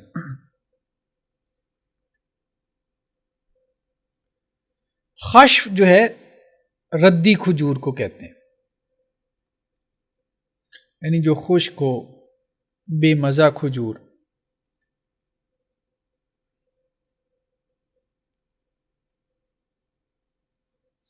یا تو آپ کہیں کہ جی یہ لفظ شاذ ہے، ٹھیک ہے، اصل کے تحت نہیں آ رہا.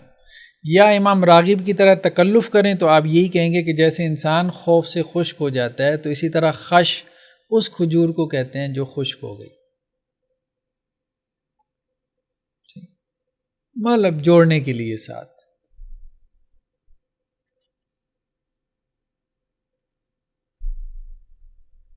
شاذ بنا دیں تو زیادہ بہتر ہے.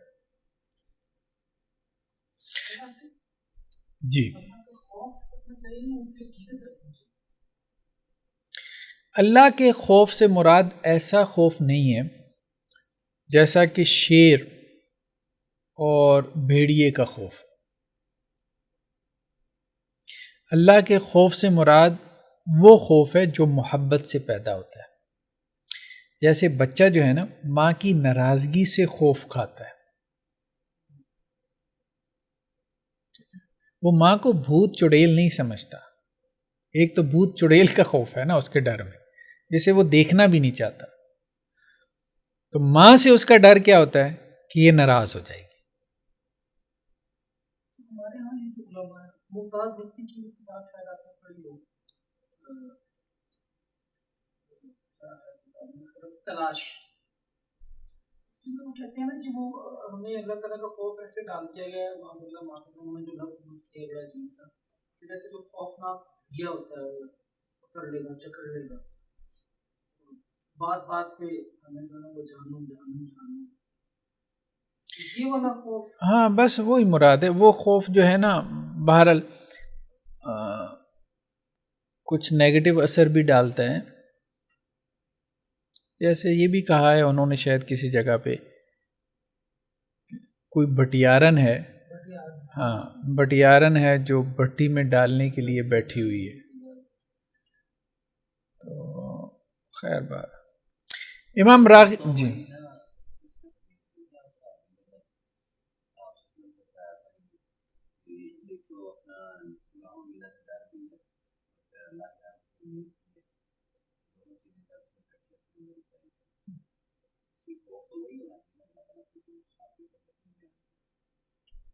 اسی کی بات ہم سمجھ رہے ہیں.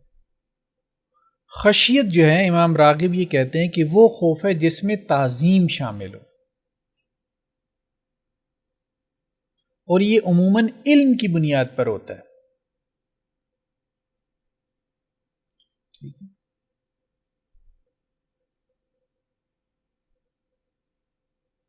یعنی جیسے انسان کسی بڑے سے جو ہے وہ کیا کرتا ہے، ڈر کھاتا ہے کسی بڑے سے، اس کے بڑے ہونے کی وجہ سے، اس کی بڑائی کی وجہ سے، یعنی اس کے ڈراؤنے ہونے کی وجہ سے نہیں.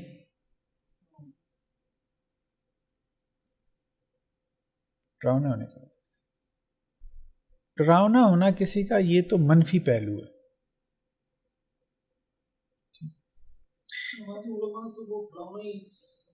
ڈراؤنا تصور جو ہے نا وہ اللہ کا نہیں دینا چاہیے. دیکھیں بات یہ، اب ایک بچہ جو ہے وہ مجھے کہنے لگا جی مجھے خواب میں جو ہے نا وہ خدا نظر آیا. میں نے کہا اچھا خدا کیسا تھا؟ تو وہ یہی ہے جیسے شیطان. تو کہنے کا مقصد یہ ہے کہ اب اس کو خدا کا تصور یہی دیا گیا کہ وہ خواب میں بھی جو ہے وہ خدا کو ایسی دیکھی جا رہا ہے. یہ غلط ہے. خدا کوئی چڑیل جن بھوت پریت نہیں ہے، ڈراؤنا نہیں ہے.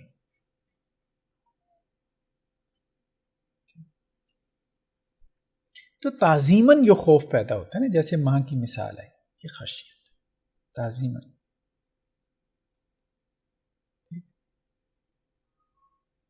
اب مثال تو اچھی نہیں ہے، جیسے شوہر اپنی بیوی سے ڈرتا ہے تو کہتے ہیں وہ ظاہری بات ہے، وہ بیوی سے زن مرید ہے، بیوی سے ڈرتا ہے، تو ظاہری بات ہے بیوی سے اس لیے تھوڑا ڈرتا ہے، اس کی محبت میں ڈرتا ہے نا اس سے. یہ تو نہیں کہ اس کی بیوی کو پہلوان ہے اور اسے اٹھا اٹھا کے نیچے پھینکی، ٹھیک ہے، یا اس سے جسمانی طور پہ مضبوط ہے، قوی ہے. تو بڑے بڑے لوگ آپ دیکھیں گے بیوی سے ڈرتے ہیں، واقعتاً ڈرتے ہیں. ہاں، تو وہ ڈرنے سے مراد محبت میں ڈرنا ہوتا ہے،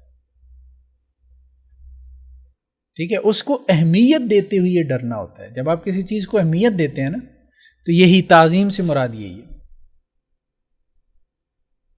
اور یہ علم کی بنیاد پہ، انما یخش اللہ من عبادہ العلماء کہ اللہ سے اس کے بندوں میں سے وہی ڈرتے ہیں جو علماء ہیں.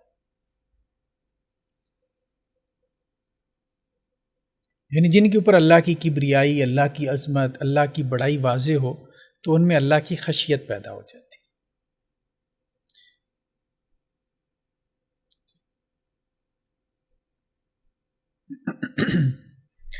اچھا، یہ خشیت بعض اوقات لوگوں سے بھی ہوتی ہے، جیسے قرآن نے کہا یخشون الناس کا خشیت اللہ او اشد خشیہ، لوگوں سے ایسے ڈرتے ہیں جیسے اللہ سے ڈرنا چاہیے، یا اس سے بھی زیادہ لوگوں سے ڈرتے ہیں. یعنی انہوں نے اللہ کے مقابلے میں لوگوں کو بڑا سمجھ لیا نا، یہ تو اس لیے لوگوں سے ڈرنا شروع کرتے.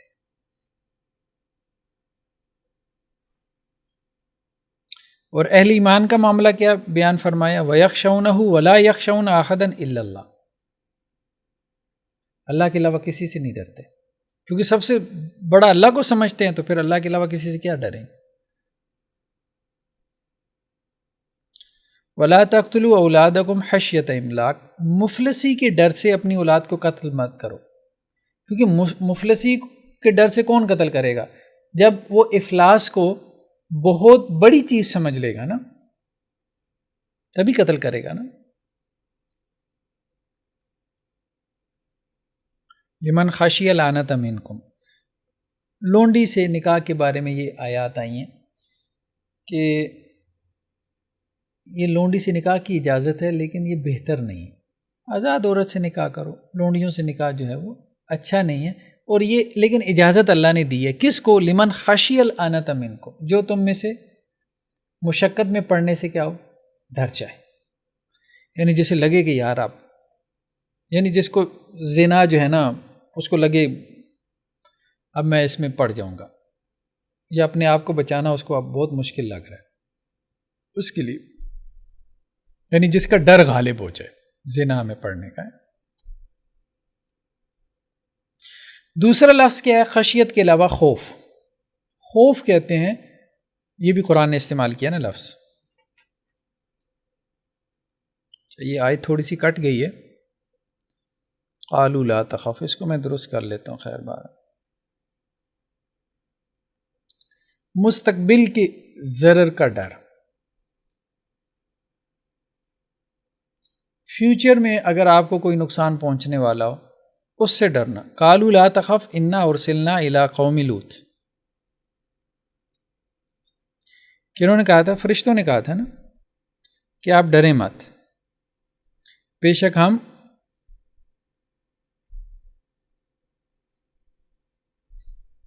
قوم لوط کی طرف بھیجے گئے. حضرت ابراہیم کو کہا تھا نا فرشتوں نے، وہ جو لوط علیہ السلام کی بستی کو جو ہے وہ تباہ کرنے کے لیے آئے تھے. تو حضرت ابراہیم کو اندیشہ تھا. کس چیز کا اندیشہ تھا؟ ظاہری بات ہے، اندیشہ جسے آپ کہتے ہیں اس معنی میں خوف کا لفظ آتا ہے، مستقبل کا اندیشہ ہوتا ہے. اور خشیت تو ابھی گزر گیا، کسی کی تعظیم کے سبب ڈرنا، ٹھیک ہے. تیسرا لفظ کیا؟ خشوع. خشوع کا مادہ خاشین عین ہے، یعنی ایسا ڈر جس کے اثرات دل کے علاوہ اعضاء و جواہر پر بھی نمایاں. یعنی دل میں ڈر پیدا ہوا لیکن جسم نے کانپنا شروع کر دیا، یہ خشوع ہے. جب ڈر کا اثر باڈی پر ظاہر ہونا، باڈی پارٹس پہ ظاہر ہونا شروع ہو جائے. جیسے قرآن نے کہا نا ابصار و خاشیہ ہیں، ان کی نگاہیں کیا ہوں گی؟ جھکی ہوں گی. یعنی ڈر کی وجہ سے نگاہیں جھک گئیں. وجوہ یومئذ خاشیہ، کچھ چہرے اس دن کیا ہوں گے؟ ڈر رہے ہوں گے.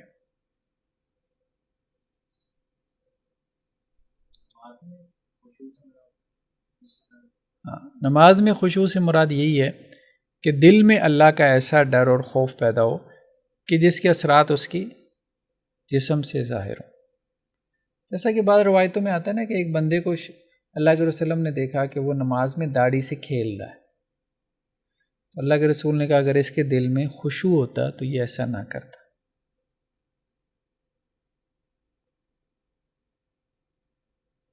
تو اگر جسم پہ اثرات نہیں ہے تو پھر خشوع نہیں.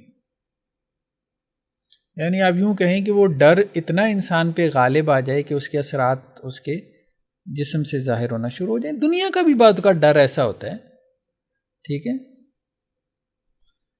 چور ڈاکو کا بھی ڈر بعض اوقات انسان کے جسم پہ لرزہ طاری کر دیتا ہے. کتا پیچھے لگ جائے تو آپ کو بتا دیتا ہے ڈر آپ کے جسم میں کہاں کہاں. تقوی وہ ڈر ہے جس میں پرہیزگاری ہو. پرہیزگاری سے مراد گناہ سے بچنا.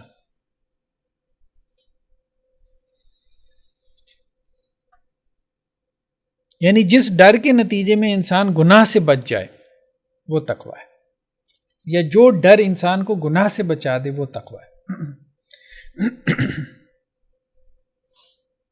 فمن اتقى واصلح فلا خوف علیہم ولا هم يحزنون. جس نے تقوی اختیار کیا، تقوی کا مطلب ہی یہی ہے جو گناہوں سے بچا.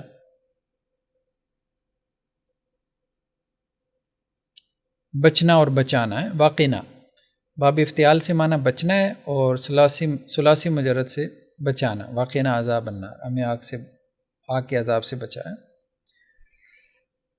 رو کا لفظ بھی قرآن نے استعمال کیا، وہ ڈر جس میں گھبراہٹ ہو. دل پہ گھبراہٹ طاری ہوتی ہے نا. فلما ذهب عن ابراہیم الرو، جب ابراہیم علیہ السلام سے گھبراہٹ جاتی رہی. فرشتے آئے تھے نا تو انہوں نے کھانا آگے کیا تو انہوں نے کھانا نہیں کھایا فرشتوں نے. تو حضرت ابراہیم کو لگا کہ یہ کوئی نقصان پہنچانے نہ آئے، اس سے ان کو گھبراہٹ طاری ہوئی تھی.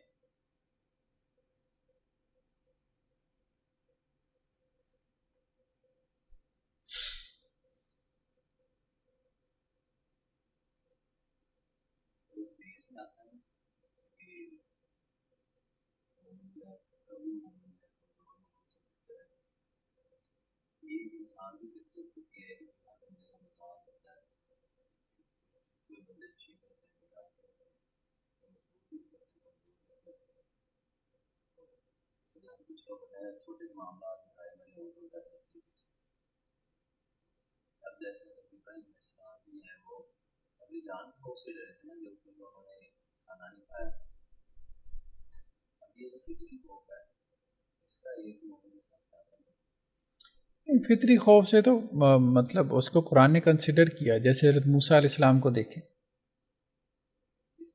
ٹھیک ہے، جب وہ سانپ بنا ہے پہلی مرتبہ جو ان کی لاٹھی تھی تو قرآن نے یہی انداز اختیار کیا نا کہ وہ مڑ کے جو ہے وہ بھاگے ہیں.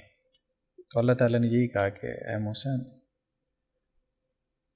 کیا الفاظ ہیں کہ جو مرسلین ہیں، جو رسول ہیں، وہ میرے پاس خوف میں مبتلا نہیں ہوتے. فطری خوف ایک فطری چیز ہے، نیچرل.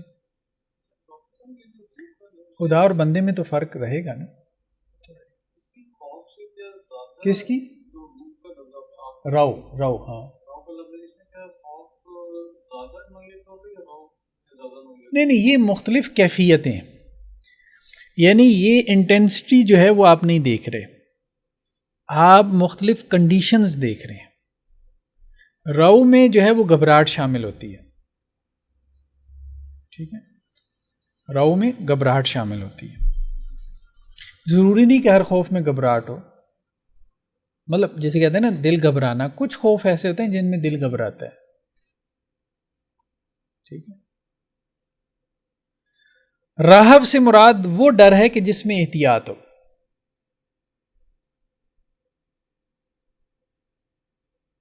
اسی سے رہبانیت نکلا ہے نا.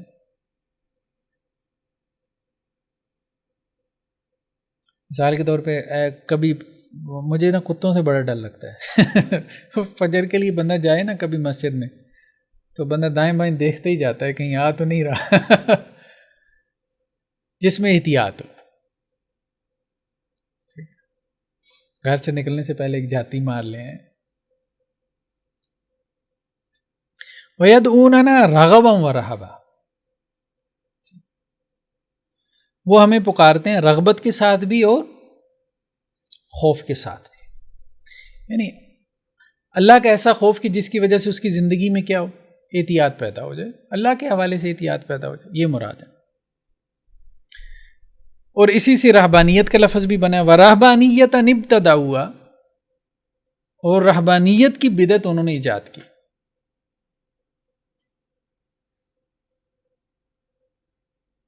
ٹھیک ہے. اب وہ جو رہبانیت تھی اس میں کیا تھا؟ احتیاط غالب تھی نا. ایسا اللہ کا خوف کہ جس میں احتیاط غالب تھی، اور احتیاط اتنی غالب کر لی کہ جائز چیزیں بھی چھوڑ دیں احتیاط کے نام پہ. تو وہ رہبانیت ہو گئی.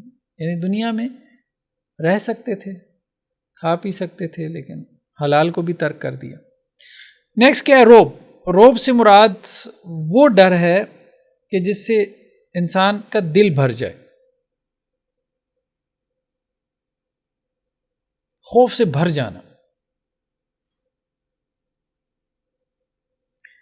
جیسے اصحاب کہف کے بارے میں کہا گیا نا کہ جب وہ اپنی غار میں پڑے تھے، اگر تم جھانک لیتے ان پہ تو ایک تو پیٹ پھیر کے آپ بھاگ جاتے. یعنی وہ کیفیت تھی ان کی، حالانکہ وہ پڑے سوئے ہوئے تھے. وَلَمْ مُلِئْتَ مِنْهُمْ رُعْبًا، اور آپ روب سے بھر جاتے.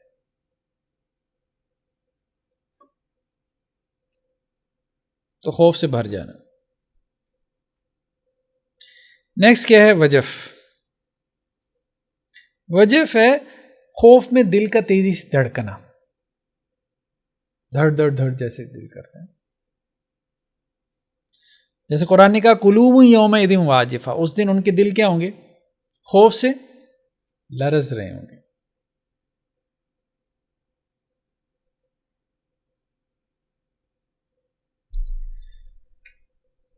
ایک اور لفظ قرآن نے استعمال کیا وجل کا، یہ ہے خوف سے لرز جانا.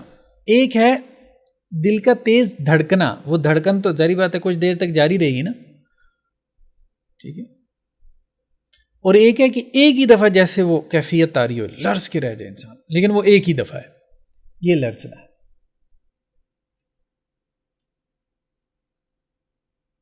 اور ایک یہ ہے کہ سانس بس پھول گیا، آہستہ آہستہ جو ہے نا وہ پھر واپس آ رہا ہے. تو لرز جانے سے. انما المؤمنون الذین اذا ذکر اللہ وجلت قلوبہم، اہل ایمان تو وہ ہیں کہ جب اللہ کا ذکر کیا جاتا ہے تو ان کے دل لرز اٹھتے ہیں. تو یہ مختلف کیفیات ہیں دل کی، قلب کی مختلف کیفیات ہیں. عربی زبان ذرا رچ ہے نا، تو ایک ایک کیفیت کے لیے علیحدہ سے الفاظ ہیں. یعنی جب بھی کوئی کیفیت غالب ہو تو اس کے لیے علیحدہ سے لفظ ہے. اسی طرح اشفاق، باب فعال سے شین فا قاف مادہ ہے. شفقت اسی سے ہے نا. ترس کے سبب خوف کھانا، یعنی کسی پہ شفقت اور ہمدردی کی وجہ سے خوف کھانا.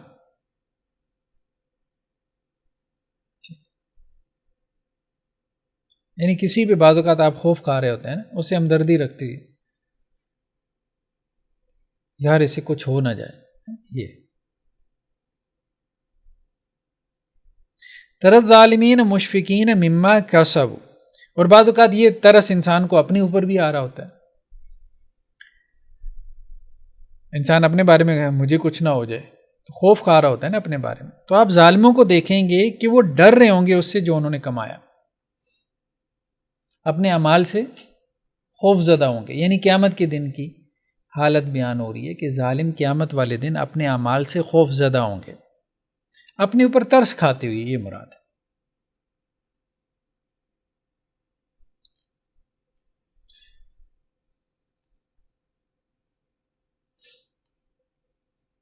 چلیں جی کافی ہے میرے خیال میں، پھر اگلی آیت نیکسٹ ٹائم کر لیں گے. سبحانک اللہم و بحمدک نشہد ان لا الہ الا انت نستغفرک ونتوب الیک.